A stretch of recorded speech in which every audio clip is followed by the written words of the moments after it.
Hello everyone, welcome to the Arclight Battery, your power source for all things Arclight Rumble related. Today's video will be our first in our unit breakdown series where I will go family by family and talk about each unit, giving you the pros and cons of each. But before we get started, let's take a look at the website we'll be using to do so. We don't currently have access to the game, but we have this awesome website called arclightbase.com.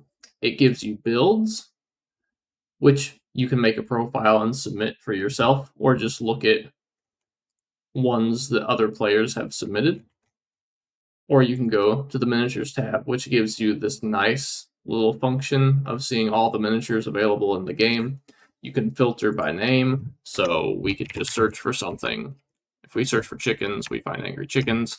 Or you can filter them by troops, leaders, spells, or family. With that being said, we're going to start with the Beast family today. So we're just going to click on the Beast family filter, and we will go ahead and get started. We're going to start with the leaders. I have a video series coming that covers the pros and cons of all the leaders, as well as different builds that you may want to run with them. So we won't touch on them too much, but we'll still go over them. So first up, we have Old Murk-Eye. His leader ability is that for 5 seconds after deploying, you summon a Murloc Tidehunter for each gold spent on other minis. He costs 4 gold to begin with, so you really need to make sure that you have your resources generated and some gold stockpiled, or maybe some units that are close to treasure chests or mining nodes to be able to increase the amount of gold you have in that time window. He's a ranged AoE attacker, so he's good at killing squads. He moves quickly, and he deals elemental damage, which is strong against armored units. His 2 abilities are Tip of the Spear and Marathon of the Murlocs. So Tip of the Spear makes it to where the Murloc Tidehunters you generate rather during his leader ability spawn on top of him rather than at your base, which they do originally. And the Marathon of the Murlocs increases the duration of his ability by 5 seconds. So basically double your duration of time you can spend gold to generate Murlocs. Our next one is Charlga. She is a 2 gold cost ranged unit. She only targets 1 enemy though, so she's not AoE. Her leader ability is called Spirit Tangle. Your minis in hand share the same cost. This is kind of weird on how this works. I believe it shuffles around randomly, chooses a mini in your hand, and makes everything else cost the same as that mini. So, for instance, you could have a 6 cost unit in hand with a bunch of 2-drops, and then it'll choose your 2 gold cost unit, and now your 6 gold costs 2 instead. And I believe it reshuffles or recalibrates that ability every so often. So sometimes you might get unlucky and have your 6 gold cost make all of your 2 gold cost units in your hand become 6 gold, which is kind of rough, but there's certain decks and different ways you can build her that kind of take advantage of this. So we'll talk about those in a future video. She is Bombard though, which means she only attacks ground enemies. And she does percent damage, dealing a portion of the target's health and damage.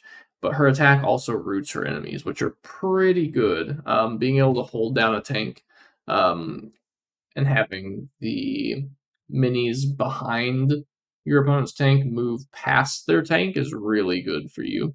Her 2 talents are Nature's Grasp and Burrowing Tunnels. Nature's Grasp roots 2 additional nearby targets, but only deals half the damage.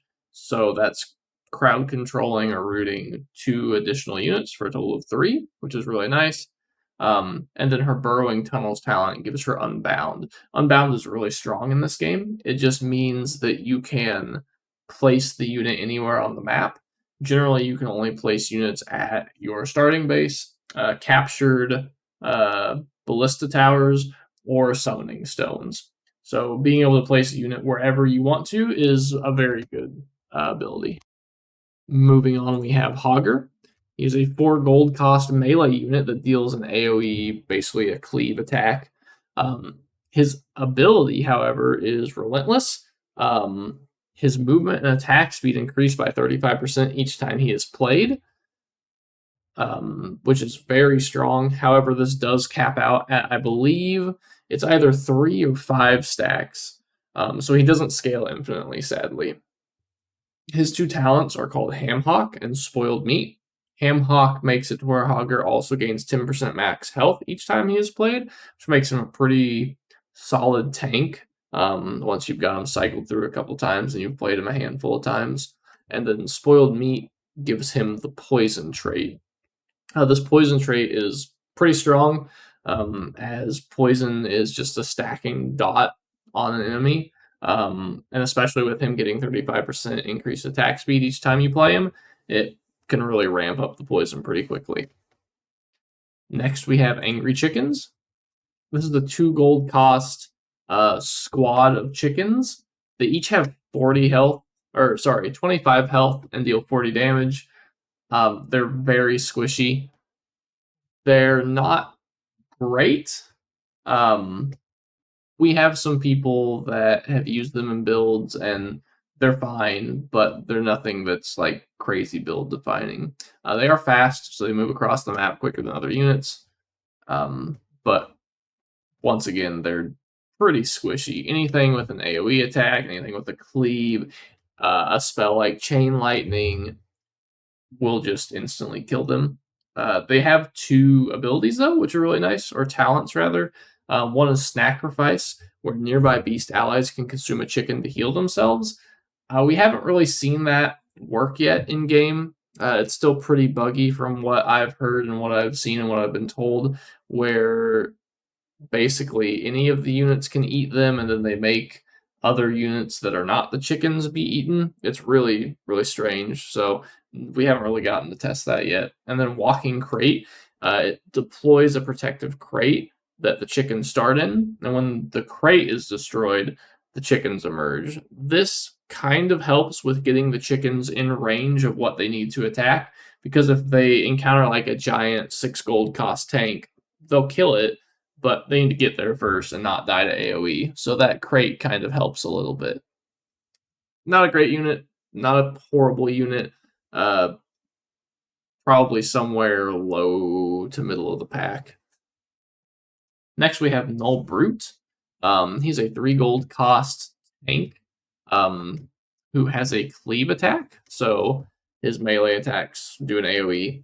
His talents are Wild Flail, which is gain a return swing that deals 75% normal damage. So basically, when he attacks on his basically cooldown animation before he attacks again, he brings his flail back through the enemies he hits and deals 75% of the damage. And then Extended Chain increases his melee attack range by 2. I don't know how good Extended Chain is.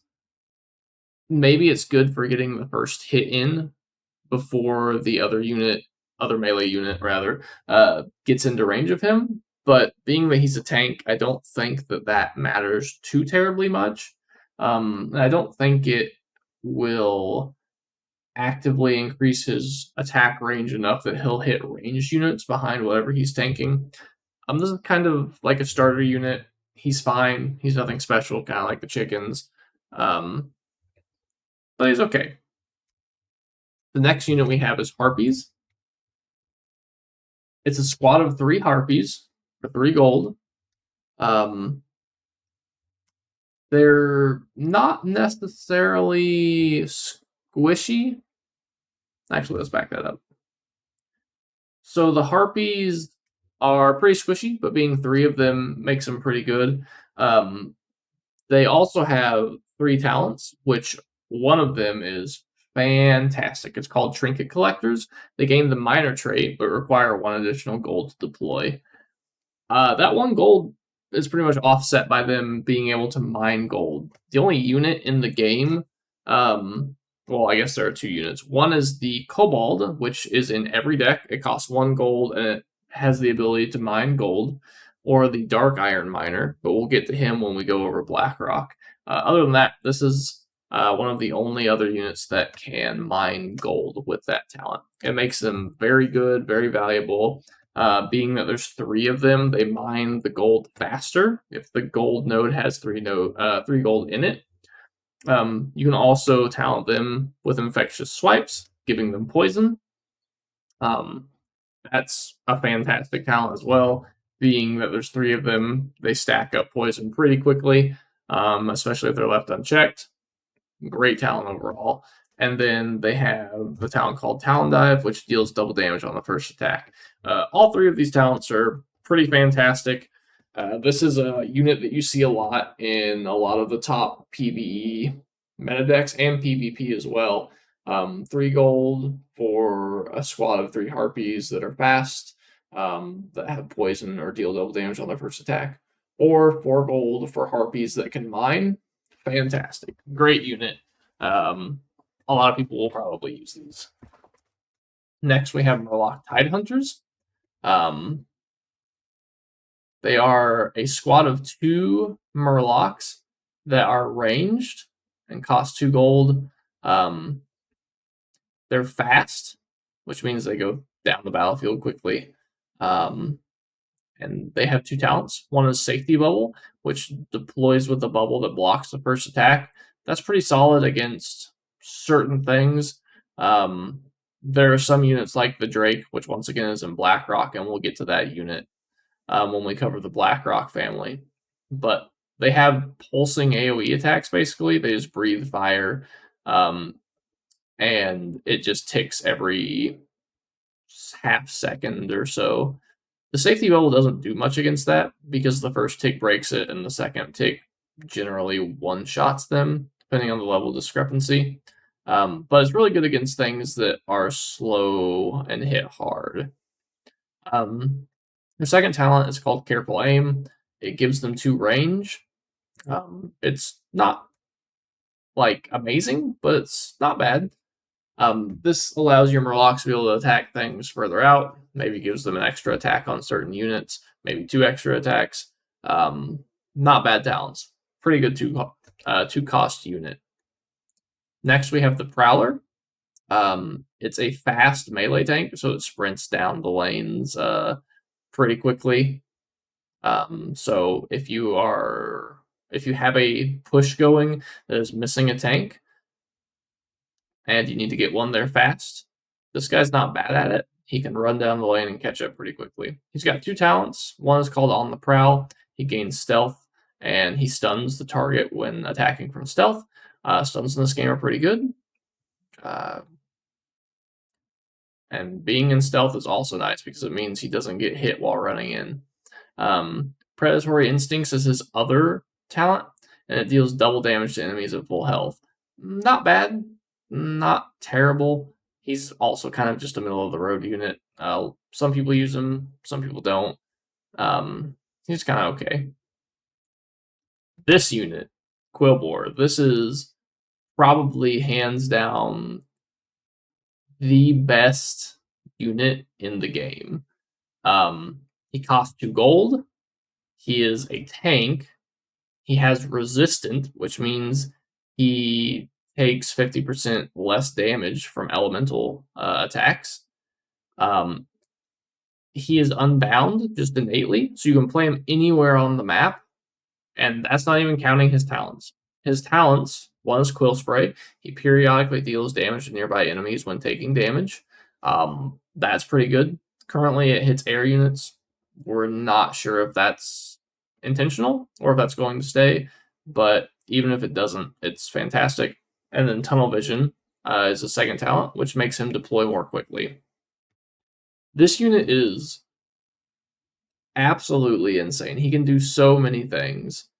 He can distract the enemy's base when it's getting ready to start opening fire on your push that's coming, and it can face it away. He can do the same thing for, say, an AoE unit, like a Drake, before it starts attacking your big push of squishy units. And he's resistant, so he'll take less damage from the Drake. You can deploy him to take treasure chests on maps. there's a lot you can do with this unit. He is very good, and I would look to play him if your team can fit it. The next unit is Raptors. Um, these guys work a little differently. So when you first play him, he costs 1 gold and you get 1 Raptor.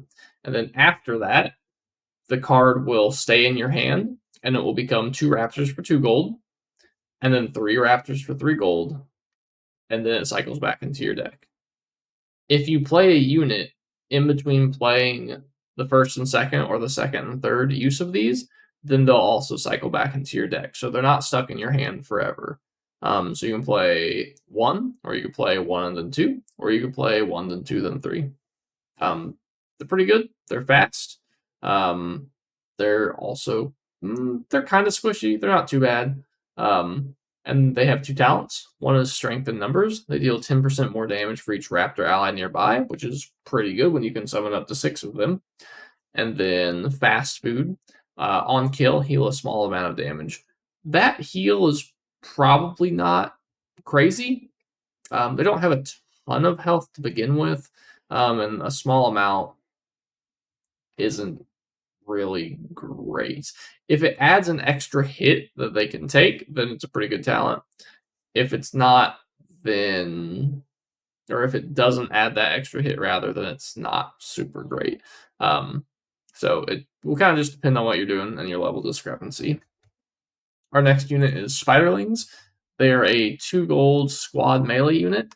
They're vulnerable, so they take 2 times the elemental damage, but they're also poisonous, just innately, which is very good. They have 2 talents. One is Bloated Carapace, which explodes on death, poisoning nearby enemies. Currently, that's hitting air units. Not sure if that's a bug or if that is something that's intended. I'll have to look at it in a later date. But currently, that talent's pretty good. And then the Frostbite talent gives them Frost, which I believe slows movement and attack speed, if I'm not mistaken, of things they hit, which is not bad, but they're also kind of squishy, so it might not actually matter that they slow attack speed if they hit something, because that one attack could kill them anyway, and then the unit that's frosted just moves a little slower for a couple seconds until it goes back to normal. But they're a good unit. 2 gold cost is a pretty good rate for these guys. I definitely look to play them in certain beast decks and certain poison strategies. Next we have Vultures. They are 1 gold flying unit. So flying units can hit melee units, but cannot be hit by melee units. But they can be hit by ranged or other flyers. They're pretty weak. They come as a squad, so there's, I believe, 2 of them.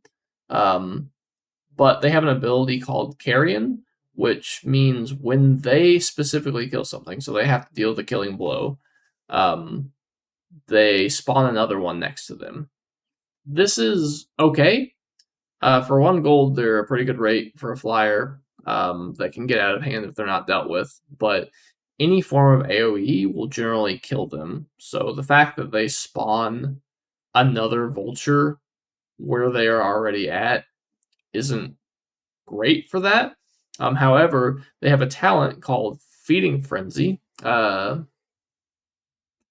which gains Bloodlust for 5 seconds when they spawn a new vulture. This is pretty good. It just kind of depends on that AoE thing I was talking about. If you have AoE to go against, then that Bloodlust probably won't do much. And then they also have Tendon Rip, which attacks dazed enemies for 3 seconds. Pretty good if you have a giant flock of them and you're going against things that don't have AoE. But once again, just one AoE tick generally wipes them out. There's a 3rd talent in the official Discord that is not implemented yet, but has been talked about by the devs and has been teased that should be in the game soon, that causes the vultures that they spawn from killing things to spawn from your base, which is pretty good, I think. I think it's a very good talent. It makes it to where 1 AoE attack doesn't wipe them all out, and it's possible to get another push going with vultures. So I think this unit's pretty solid, especially for 1 gold. I would definitely look to use it in some specific cycle builds. Our last mini in the Beast family is Polymorph. It's the only spell that they currently have. It costs 3 gold. It's an AoE that you can play anywhere on the map, and for 6 seconds, it turns enemy into sheep. It's pretty good. When you turn them into sheep, though, they don't lose health or armor or resist or anything like that. They're still the same unit. They still have the same amount of health. Still have armor. Still have resist. They just wander around and do nothing. So it's not bad. I think it's a pretty solid spell, especially with one of the talents. One of them is called Golden Fleece, which is my favorite talent for this spell. It's one of the sheep becomes golden, and killing it grants 1 gold. I think anything in this game that provides a gold advantage at some point will be pretty strong.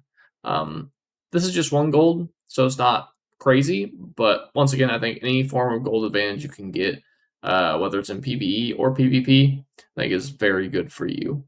The second talent is Exploding Sheep, where killing a sheep damages nearby enemies, and that's pretty good. I mean, if you kill a sheep and it explodes and deals damage to a sheep, that's pretty close to dead. Then that sheep explodes, and now you've done 2 explosions in a group of sheep, and then hopefully you just make a chain reaction of things exploding and clearing the wave that your enemy was sending to you pretty quickly. It's a good spell. I think certain builds will play it. Maybe it'll have some use in PvP. It'll probably have some pretty big use in PvE depending on the map. But here is an introduction to the Beast family. Hope you all enjoyed it. We've got videos coming out for the rest of the families, hopefully every week. And then we'll take a deep dive into leaders, showcasing their abilities more, and showing you all the Valor system, as well as builds that I would probably play if the game were to launch soon. So with that, that's the end of the video. I hope you take care. Have a good one.